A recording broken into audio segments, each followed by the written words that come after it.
하나님 말씀은 요한복음 15장 1절에서 8절입니다. 요한복음 15장 1절에서 8절 말씀, 저와 여러분 한 절씩 교독하고 8절은 같이 읽겠습니다. 나는 참 포도나무요 내 아버지는 농부라.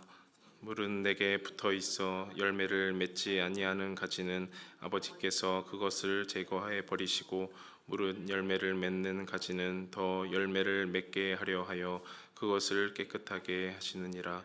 너희는 내가 일러준 말로 이미 깨끗하여졌으니 내 안에 거하라. 나도 너희 안에 거하리라.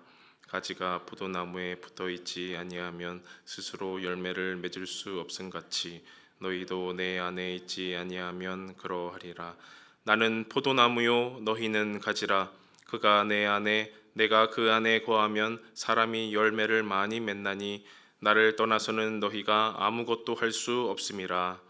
사람이 내 안에 거하지 아니하면 가지처럼 밖에 버려져 마르나니 사람들이 그것을 모아다가 불에 던져 사르느니라. 너희가 내 안에 거하고 내 말이 너희 안에 거하면 무엇이든지 원하는 대로 구하라. 그리하면 이루리라.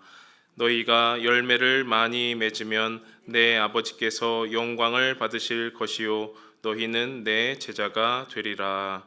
아멘. 네, 여러분 아직 추운 날씨에 건강히 잘 지내십니까? 네, 잘 지내시니까 나오셨겠죠? 네, 혹시 이제 몸이나 또 여러 상황이 불편하여서 이 시간 온라인으로 그리고 다른 시간에라도 함께 예배하는 여러분 모두 반갑고 사랑하고 축복합니다. 건강을 허락해 주신 그 하나님께 우리의 건강, 우리의 호흡이 닿는 그날까지 예배하며 주님 앞에 나아가는 저와 여러분 되면 참 좋겠습니다. 혹시 여러분 가운데 주말 농장 하고 계시는 분 계십니까? 주말뿐만 아니라 평일에도 하는 분이 계실 거라고 생각이 듭니다. 덕소에도 아주 큰 농장이 있는데요, 아시죠? 고려대학교 부속농장이라고 있습니다. 원래는 농가대학 대학생들의 실습 연구 목적으로 1950년도에 설립이 된 땅인데요.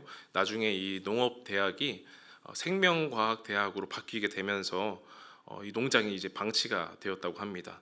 그래서 그 농장을 보완해서 이제는 생태 체험 학습의 공간이 되었습니다. 그 개방된 농장을 통해서 이제 지역 주민들이 소통하고 생태 환경을 체험하고 또 교육하는 그런 공간으로 탈바꿈한 것인데요. 2019년도에 제가 이제 부임한 그 첫 해에 우리 교육자들 다 같이 해서 농장에 참여해가지고 그 교우분들이 갓 따온 그 채소들을 함께 고기와 함께 먹었던 그 기억이 납니다. 땀 흘려서 그 재배한 그 채소들 그리고 그것을 대접하는 그 사람들의 교우분들의 기쁨을 보면서 먹기만 했던 저도 참 기쁨이 넘쳤고요. 그 작물들 채소들이 더 잘 자라나면 좋겠다 그런 생각을 했습니다. 잘 자라나면 다시 초대를 해주실 줄 알았는데 아마 흉년이 계속되었나 봅니다. 네, 조만간 초대장이 오지 않을까 바라봅니다. 지금 떠올려 보니까 그때에 못 봤던 작물, 식물이 하나 있었는데요. 봐도 포도나무입니다. 아무래도 우리나라에서 포도를 쉽게 재배하기는 어렵겠죠. 포도는 이 성경에 참 많이 등장을 합니다. 이 팔레스타인의 3대 유실수 중에 하나라고 하는데요.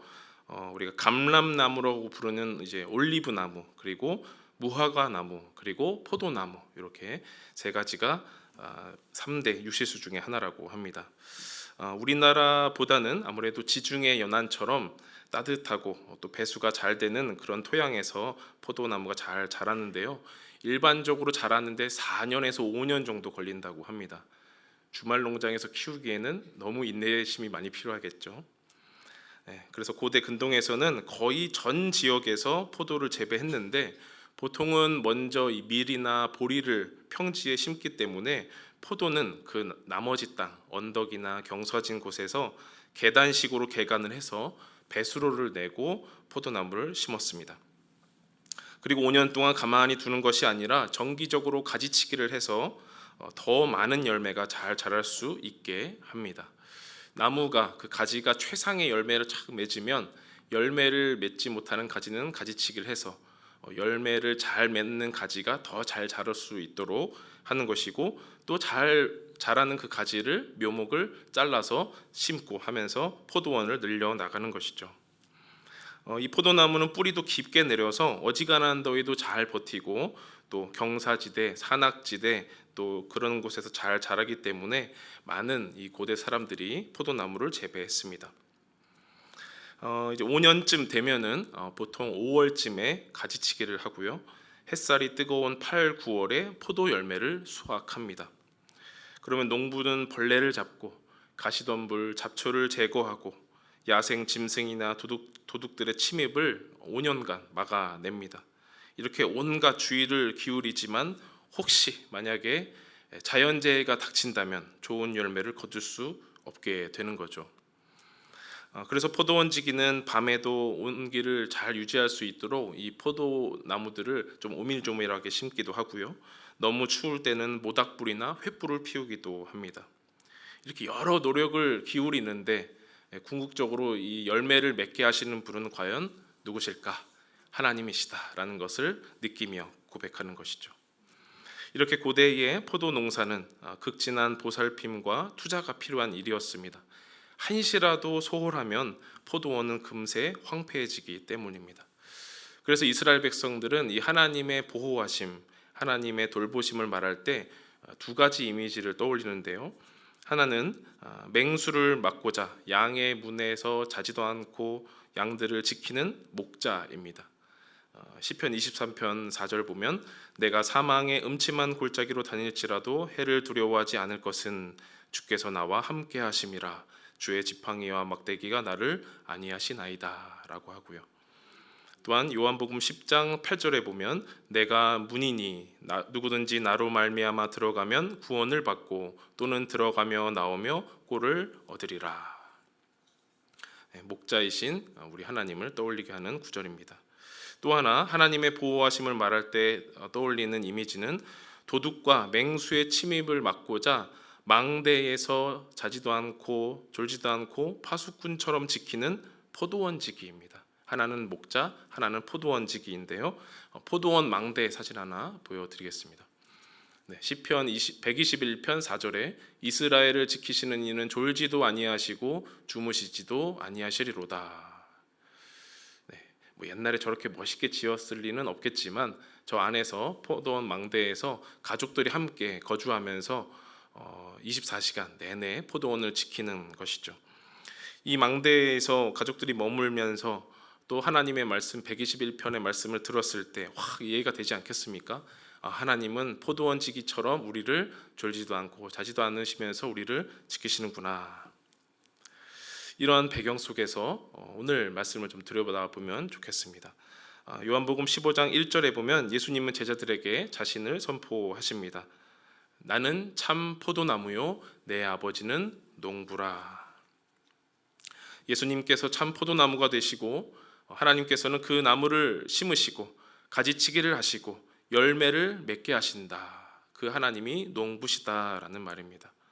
그리고 예수님은 제자들과 우리를 향하여 가지다라고 말씀을 하시는데요.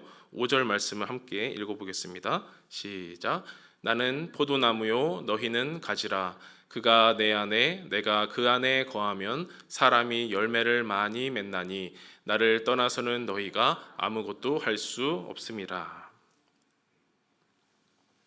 이 말씀을 들으면 우리의 마음, 우리의 눈이 어느 단어로 먼저 향합니까? 다시 한번 띄워주실까요? 5절. 네.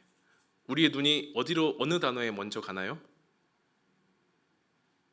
저에게? 열매에 가지 않나요? 열매. 네. 주님 열매를 맺게 하옵소서. 그리고 우리의 속마음은 어떻습니까? 주님 제 열매는 이러이러합니다. 이런 열매 맺게 하옵소서. 여기에 그치지 않고 우리는 이렇게 기도하죠. 주님 몇 배요? 30배, 60배, 100배의 결실을 맺게 하옵소서. 이렇게 시리즈로 다 이어집니다. 열매를 많이 맺는 것도 중요합니다. 아버지 하나님이 농부시고 예수님이 참 포도나무시고 우리는 가지인데 열매가 많이 맺혀야죠. 열매가 적으면 어떻게 하겠습니까? 아까 말씀드린 대로 열매를 맺지 않는 가지는 잘라서 성경 말씀에 보면 던져서 불에 사른다라고 합니다. 그래서 가지치기를 잘 해서 열매 잘 맺는 가지에게 영양분을 많이 주려고 하는 겁니다. 예수님의 관심도 사실 그렇습니다. 8절 말씀을 보니까 너희가 열매를 많이 맺으면 내 아버지께서 영광을 받으실 것이요 너희는 내 제자가 되리라. 열매를 많이 맺으면 농부이신 아버지 하나님께서 영광을 받으신다고 합니다. 어떤 영광을 받을까요? 야, 역시 농부답네, 농부다워. 네, 그게 농부이신 하나님의 영광입니다. 역시 하나님답네, 역시 아버지 하나님답네라는 겁니다. 그런데 이런 많은 열매보다도 우선 오늘 말씀에서 먼저 살펴보고 싶은 것은 그 열매가 무엇일까 하는 겁니다.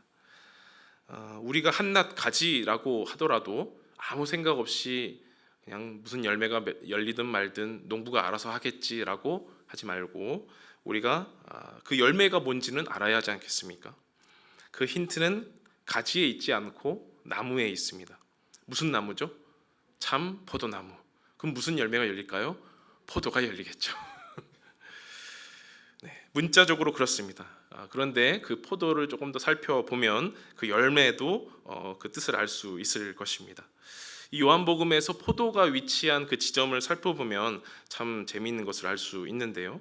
요한복음의 처음과 끝에 이 포도가 자리하고 있습니다. 처음은 요한복음 2장이죠. 갈릴리 가나의 혼인잔치에 포도주가 떨어졌습니다. 혼인잔치가 망하게 되었습니다. 이러한 상황에서 예수님은 물로 극상품의 포도주를 만들어 주셨습니다. 혼인잔치에 참여한 사람들은 이전까지 맛보지 못한 좋은 포도주를 맛보게 됐습니다. 이것이 예수님의 공생의 첫 번째 표적이죠. 그러면 처음은 혼인잔치고 끝은 어떠합니까? 요한복음 19장입니다. 30절 말씀 우리 함께 읽어볼까요? 시작. 예수께서 신 포도주를 받으신 후에 이르시되 다 이루었다 하시고 머리를 숙이니 영혼이 떠나 가시니라. 예수님 공생의 마지막 모습은 골고다의 십자가입니다. 하나님의 일을 이루시기 위해서 성경 말씀을 응하게 하시려고 걸어가신 그 길, 그 골고다의 길, 그 고난의 길 끝에 포도가 상징적으로 등장하는 거죠. 예수 그리스도의 삶 처음과 끝에 포도가 배치되면서 이스라엘 백성에게는 이 포도 하면은 너무나 친숙하고 가까운 말씀이 되는 것입니다. 그리고 요한복음에서 가장 클라이맥스로 제가 꼽는 제가 요한복음의 가장 클라이맥스라고 꼽는 그런 장면인 유월절 만찬에서 예수님은 제자들과 떡과 포도주를 나누시면서 그들의 발을 씻기시고 새로운 계명을 주시며 자신을 참 포도나무라고 말씀하십니다. 이렇게 보면 요한복음은 참 포도로 가득한 말씀이다, 포도로 물든 말씀이다 이렇게도 보면 좋겠습니다. 그리고 제자들에게 그 포도가 잘 맺히기를 바라는 말씀이 오늘 말씀인 거죠. 그래서 특히 이 포도 열매는 유월절 만찬 석상에서부터 계속해서 이어지는 말씀으로 이해해야 합니다. 크게 보면 요한복음 13장에서 17장까지 예수님은 긴 말씀을 통해서 제자들에게 앞으로 주어질 삶에 대해서 말씀하십니다. 이것을 제자도라고 부를 수도 있겠고요. 그리스도의 삶이다라고 부를 수도 있겠습니다. 요한복음이 드러내는 제자의 삶, 제자다운 삶은 이 포도 열매만 잘 찾으면 밝히 보일 것입니다. 오늘 말씀의 배경이 되는 이 유월절 만찬, 이것은 예수님에게 있어서 마지막 식사입니다. 이제 예수님에게는 시간이 얼마 남지 않았습니다. 왜냐하면 떡 한 조각을 받은 유다가 자신의 할 일을 하러 떠났기 때문이죠. 말씀 속에서 예수님은 자신의 삶의 시작부터 끝을 감싸고 있는 포도를 말씀하십니다. 오늘 읽지는 않았는데요. 요한복음 15장 9절 말씀입니다. 제가 읽어드립니다. 아버지께서 나를 사랑하신 것 같이 나도 너희를 사랑하였으니 나의 사랑 안에 거하라. 예수님이 원하시는 열매 바로 사랑입니다. 그냥 사랑도 아니고요. 아버지의 사랑입니다. 농부이신 아버지 하나님께서 나무이신 예수님께 주시는 사랑입니다. 농부가 나무를 이 땅에 심으시고 돌보고 가지를 잘라내고 살피면서 맺기를 원하는 그 열매, 바로 사랑입니다. 앞서 말씀드렸듯이 이 포도는 그저 거저 열리지 않습니다. 시간만 해도 4, 5년이 걸리고 심기 전부터 미리 땅을 개간해야 합니다. 포도만 열리면 되는 것이 아니고 그 포도주를 내야 되지 않습니까? 포도즙을 내야 되는데, 그러면 사람들이 다 모여서 그 포도 열매를 막 밟습니다. 그러면 타고 흘러내려서 아래의 저장고에 고이게 되는 거죠. 그래서 적당하게 배수로도 파야 되고 좋은 묘목도 골라서 심어야 되고 정기적으로 가지도 쳐야 되고 외부의 위협으로부터 안전하도록 울타리도 치고 밤새 돌아가면서 지켜야 하는 겁니다. 그렇게 해도 태풍이 불든지 비가 많이 내리든지 또 극심한 가뭄이 온다면 다 망칠 수도 있습니다. 그래서 열매가 맺을 때까지 하나님의 은혜를 간구하며 지내야 합니다. 하나님의 은혜로 공생애를 보내신 예수님은 이제 자신의 삶을 농부와 포도나무, 가지와 열매라는 단어로 제자들에게 보여주고 계십니다. 그러니 이제 30배, 60배, 100배 이 수확량에 집중하기보다는 그 열매에 먼저 초점을 맞추자는 것입니다. 우리는 이렇게 질문할 수 있습니다. 주님, 우리에게 원하는 열매는 무엇입니까? 예수님이 한 말씀 더 하십니다. 요한복음 15장 12절 말씀. 내 계명은 곧 내가 너희를 사랑한 것 같이 너희도 서로 사랑하라 하는 이것이니라. 농부이신 아버지 하나님이 나무이신 예수님을 사랑한 것처럼, 예수님이 제자들을 사랑하신 것처럼 너희도 서로 사랑하라 말씀하십니다. 농부의 사랑을 간단히 포도원 지기의 비유에서 나누어 봤고요. 이제 예수님의 사랑도 한번 살펴보겠습니다. 하나님이 이 땅에 예수님을 심으셨습니다. 성육신하신 예수님은 자신의 삶을 십자가에 다 던지시면서 사랑의 모습을 보여주셨습니다. 여러 표적을 보여주시고 말씀을 들려주신 건 모두 사랑을 위해서였습니다. 그 사랑을 위해서 이 포도와 포도주는 예수님의 사랑을 상징적으로 보여줍니다. 말씀드린 것처럼 예수님은 가나의 혼인잔치에서 물을 포도주로 바꾸시면서 부족한 혼인잔치를 완성시키셨습니다. 제자들과 마지막 만찬을 나누시면서 죽음을 앞둔 자신의 삶을 떡과 포도주를 통하여 나누셨습니다. 십자가 위에서 신 포도주를 받으시고 피와 물을 쏟으시면서 희생과 대속의 사랑을 보여주셨습니다. 이렇게 형언할 수 없는 사랑을 예수님은 몸으로, 말로, 삶으로 보여주셨습니다. 직접 몸으로 또 목숨으로 보여주신 그 사랑을 예수님은 직접 말씀하셨습니다. 요한복음 15장 13절 14절 말씀. 사람이 친구를 위하여 자기 목숨을 버리면 이보다 더 큰 사랑이 없나니 너희는 내가 명하는 대로 행하면 곧 나의 친구라. 10장 11절 말씀. 나는 선한 목자라. 선한 목자는 양들을 위하여 목숨을 버리거니와. 예수님은 제자들을 향하여 종이 아닌 친구라 부르시고 자기 목숨을 버리겠다고 하십니다. 진정한 친구죠. 또한 자신의 양을 위해서 목숨을 버리시겠다 말씀하시는 선한 목자이십니다. 그렇게 자신의 가장 큰 소유인, 전부인 목숨을 내놓는 사랑을 말씀하시고 그렇게 사셨습니다. 아버지 하나님의 농부의 사랑, 그리고 예수님의 포도나무 사랑까지 제자들은 이제 그 어깨에 무거운 짐이 얹혀졌습니다. 지금 여러분의 어깨는 어떻습니까? 무거우시면 좋겠습니다. 주님, 우리가 그런 사랑을 어떻게 합니까? 주님이니까 그렇게 하시지요. 우리가 어찌 그렇게 사랑하겠습니까? 라고 우리의 어깨에 무거운 짐이 얹혀져 있는 겁니다. 사랑하는 여러분, 우리가 어떻게 예수님처럼 사랑할 수 있겠습니까? 주말 농장은 땀 흘리면서 내가 시간 될 때마다 읽으면 됩니다. 교회 일은 때론 힘들더라도 감사함으로 하면 됩니다. 그런데 어떻게 예수님처럼 사랑하며 살 수 있겠습니까? 정답을 알려드립니다. 맞습니다. 우리는 못합니다. 그게 정답입니다. 주님, 우리는 주님처럼 사랑할 수 없습니다. 이것이 우리의 진실한 고백입니다. 그런데 예수님은 우리의 그런 마음, 우리의 고백도 다 아십니다. 그래서 하나를 약속해 주셨어요. 바로 보혜사 성령님입니다. 도무지 주님의 말씀, 주님의 사랑, 주님의 삶을 살 수 없는 우리에게, 또 제자들에게 성령님을 약속해 주셨습니다. 여러 구절을 읽을 텐데요. 한번 기억하셨다가 혹은 적어두셨다가 또 잘 읽어주시면 좋겠습니다. 요한복음 14장 16절 17절 말씀. 내가 아버지께 구하겠으니 그가 또 다른 보혜사를 너희에게 주사 영원토록 너희와 함께 있게 하리니 그는 진리의 영이라. 세상은 능히 그를 받지 못하나니 이는 그를 보지도 못하고 알지도 못함이라.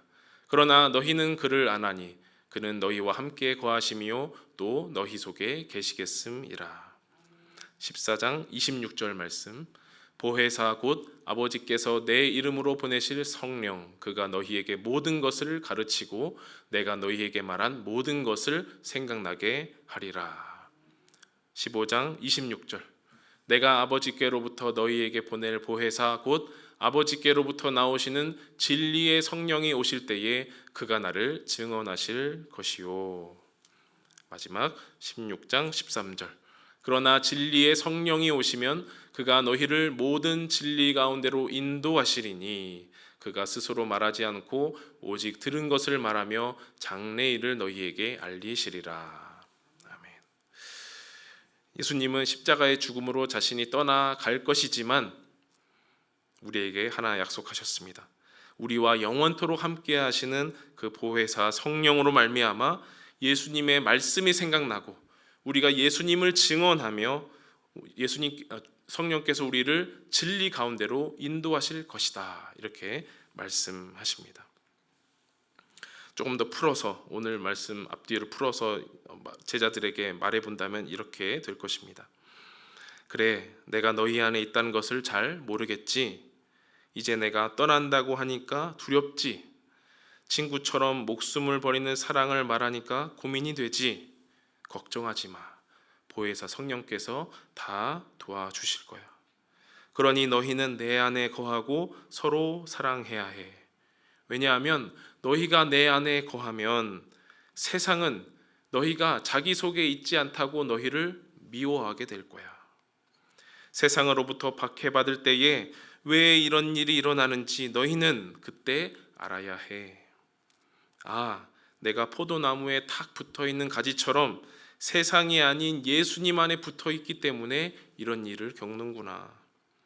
아버지 하나님이 아들 예수님을 사랑하는 것처럼, 예수님이 우리를 사랑하는 것처럼 이제 우리도 사랑할 때가 왔구나. 예수님은 자신이 떠나간 후에 제자들이 겪을 그 모든 고난과 두려움과 박해를 이기는 길은 오직 서로를 사랑하는 것이라 말씀하십니다. 서로를 사랑하되 어떻게 사랑합니까? 자기 목숨을 버리듯이 예수님이 우리를 사랑하듯이 사랑하라 라고 하십니다. 그동안 교회는 이 사랑이라는 열매를 맺기 위해서 갖은 노력을 해왔습니다. 이리저리 많이 가르치고 배웠습니다. 그리스도인이면 사랑해야 하는구나. 예수님처럼 사랑해야겠구나. 그래서 서둘러서 주변을 둘러봅니다. 내가 사랑해야 할 대상을 찾고 물심양면으로 주고 베풀며 감사하고 만족함도 얻습니다. 그런데 되묻고 싶은 것은 우리의 마음 가운데 내가 사랑을 부을 테니까 너는 받아. 우리 교회가 내가 주는 것은 사랑이니까 묻지도 따지지 말고 받아. 이게 사랑이야 라고는 하지 않는가 돌아보면 좋겠습니다. 그동안 한국 교회가 물량과 힘으로 돈으로 해온 사랑이 아닐지 성찰해 보면 좋겠습니다. 연초나 혹은 연말이 되면 교회에서 많은 행사 중에 불우한 이웃을 돕는 일도 많이 합니다.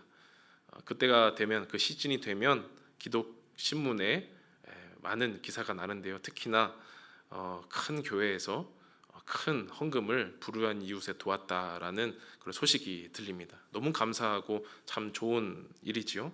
그런데 좀 마음을 먹먹하게 하는 것은 큰 사진이 함께 실릴 때 그런 마음이 들었습니다.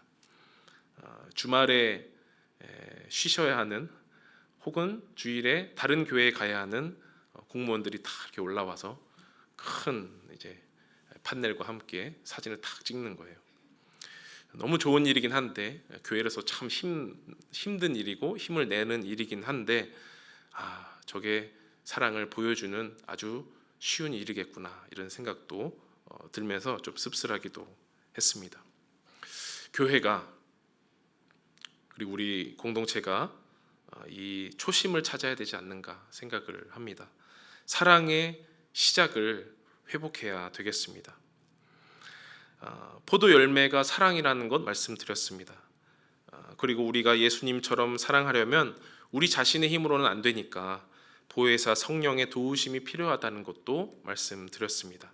그럼 이제 마지막으로 가장 기본이자 핵심만 짚고 말씀을 마무리하려고 합니다. 마지막 식사 자리에서 서로 사랑하라, 계속해서 서로 사랑하라, 이것이 너희에게 주는 새로운 계명이다라고 말씀을 들은 제자들의 그 다음이 어때야 했습니까? 예수님의 마지막 모습이 된 그 십자가에서 예수님이 신포도주를 드시고 돌아가신 그 자리에서 제자들은 뿔뿔이 흩어졌습니다. 심지어 수제자 베드로는 예수님을 모른다고 3번이나 부인했습니다. 예수님과 함께 먹고 마시며 살아온 제자들이지만 예수님이 발도 씻겨 주었지만 그들은 아직 사랑을 몰랐고 사랑할 준비가 되지 않았습니다. 세상을 향한 사랑은커녕 서로 사랑할 준비도 전혀 되지 않았습니다. 그리고 예수님이 십자가에 돌아가셨습니다. 3일 만에, 전혀 기대하지 않았는데 3일 만에 예수님이 부활하시고 바닷가에서 제자들에게 나타나셨습니다. 새로운 만찬을 나누신 후에 예수님은 베드로에게 물으셨습니다. 네가 나를 사랑하느냐? 네가 나를 사랑하느냐? 예수님은 왜 갑자기 이런 질문을 하십니까? 부활하셨으면 부활 집회라도 열면 되는데, 그렇죠? 더 많은 부활의 증거가 펼칠 수 있도록 모이면 좋겠는데 한 사람에게 이런 질문을 하십니다. 네가 나를 사랑하느냐? 그것도 베드로에게. 예수님을 부인하고 십자가 외면하고 도망간 거 다 아시고 이제는 고기 잡으러 가겠다라고 하는 그 베드로에게 네가 나를 사랑하느냐라고 물으십니다. 왜 베드로에게 이런 민망한 질문을 하실까? 바로 그 질문이 이 땅에서 예수님이 가르쳐 주시는 사랑학 개론 마지막 수업이라서 그렇습니다. 네가 나를 사랑하느냐? 이 질문은 그리스도인으로서 또 우리 교회 공동체가 제일 먼저 들어야 할 말씀이고 제일 마지막에 대답해야 할 질문이 되겠습니다. 베드로는 어떻게 대답했습니까? 그럼요 주님, 주님이 아시잖아요. 제가 주님을 사랑하는 것을. 주님은 오늘 우리에게도 이렇게 물으십니다. 그동안 사랑에 대해서 잘 배웠지? 내 안에 거하라고, 내 사랑 안에 거하라고 잘 가르쳐 줬는데 성령님하고 복습은 잘 했지? 생각 안 날 때마다 성령님이 잘 깨우쳐 주셨지? 자, 이제 마지막 질문이다. 너는 나를 사랑하느냐? 여러분은 어떻게 대답하시겠습니까? 제 대답입니다. 교회 다니면서 그렇게 듣고 들은 사랑인데 열매 맺기 참 어려웠어요, 주님. 이런 것도 해보고 저런 것도 해봤는데 서로 사랑하는 것 너무 힘들어요. 그런데 이제 다시 주님 사랑하는 것부터 시작할래요.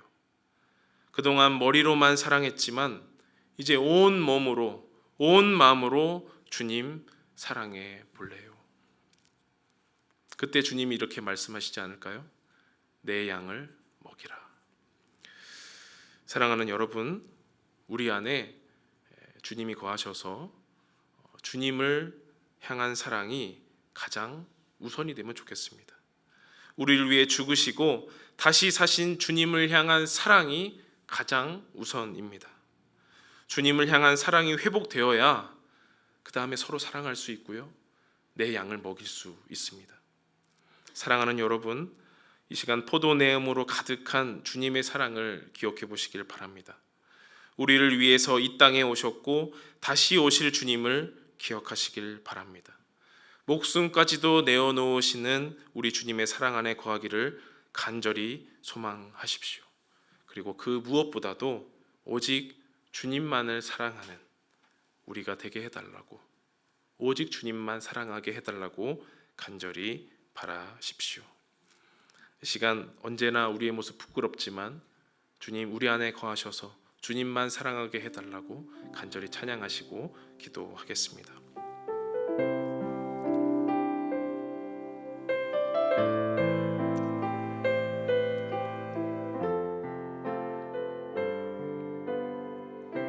언제나 내 모습, 언제나 내 모습 너무나 부끄러워 무릎으로 주님께 기도로 가오니 나 홀로 서 있는 죽은 내 영 깨우사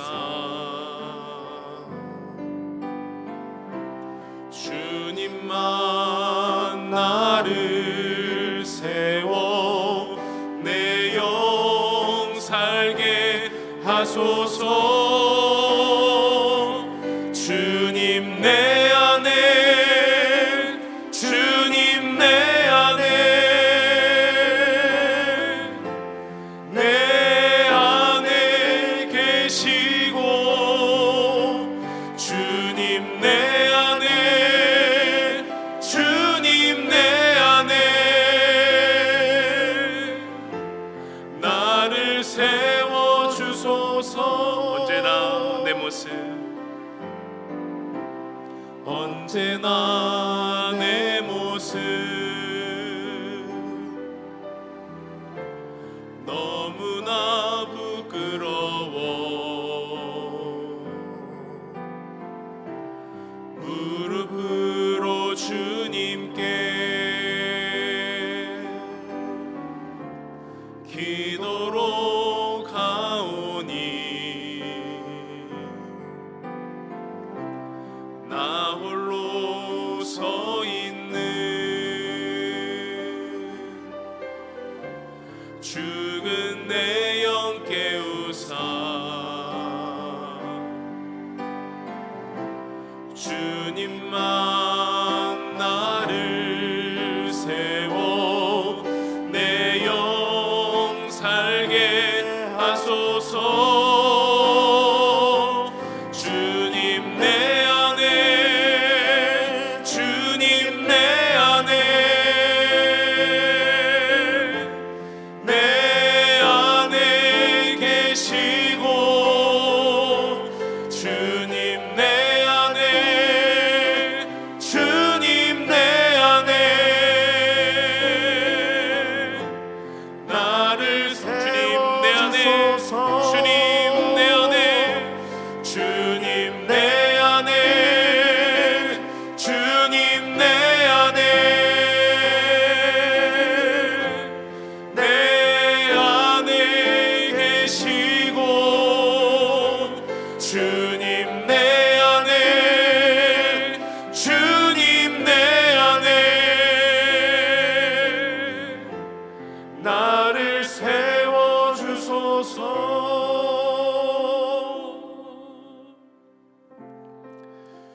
이 시간 기도하실 때에 주님 우리 안에 거하옵소서. 우리가 다른 것 사랑하지 않도록 주님만 내 안에 충만하게 계시옵소서. 그 주님을 사랑할 때에 우리가 서로 사랑하는 것, 교회를 사랑하는 것, 이웃을 사랑하는 것, 이 나라와 온 세계를 사랑하는 것 다 가능할 줄로 믿습니다. 우리 안에 내 힘으로 사랑할 수 있는 것 아무것도 없사오니 이 시간 보혜사 성령께서 우리와 함께하여 주시고 주님의 거하는 그 비결, 주님을 사랑하는 그 삶 살 수 있도록 인도하여 달라고 간절히 기도하시며 나아가겠습니다. 주님을 사랑합니다. 주님을 사랑하고 싶습니다. 하나님, 우리의 마음은 그러하오나 우리의 육신이 너무나 연약합니다. 우리의 마음 가운데 주님을 담고 싶지만 하나님, 우리의 마음은 늘 다른 것으로 채워넣기에 바쁩니다. 주님, 우리 안에 거하옵소서. 보혜사 성령님 도와주시옵소서. 성령께서 우리 안에 거주하여 주셔서 주님만 사랑할 수 있도록 인도하여 주시옵소서. 다른 무엇도 아닌 오직 주님만 사랑하로 말미암아 그 주님이 원하시는 기쁨의 열매 맺을 수 있도록 인도하여 주시옵소서. 그 열매를 많이 맺으면 제자가 된다고 하셨습니다. 사랑의 열매를 많이 맺게 하여 주시옵소서. 오직 주님을 사랑하며 참 주님 사랑하는 참 제자로 거듭나게 하여 주시옵소서. 주님만 사랑하기를 원합니다. 이제 다시 시작하기를 원합니다. 그 사랑의 시작을 하기를 원합니다. 회복해 하기를 원합니다. 아버지 하나님, 함께하여 주시옵소서. 그 주님께 사랑을 온전히 고백하며 내가 나를 사랑하느냐 그 고백에 온전히 우리가 답할 수 있도록 도와주시옵소서.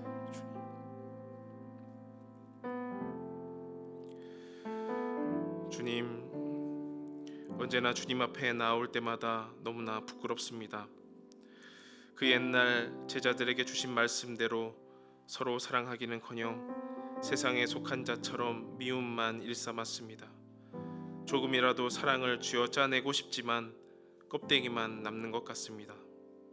사랑을 시작해야 하는데 글로 배운 사랑은 도통 힘이 되지 못하고 맙니다.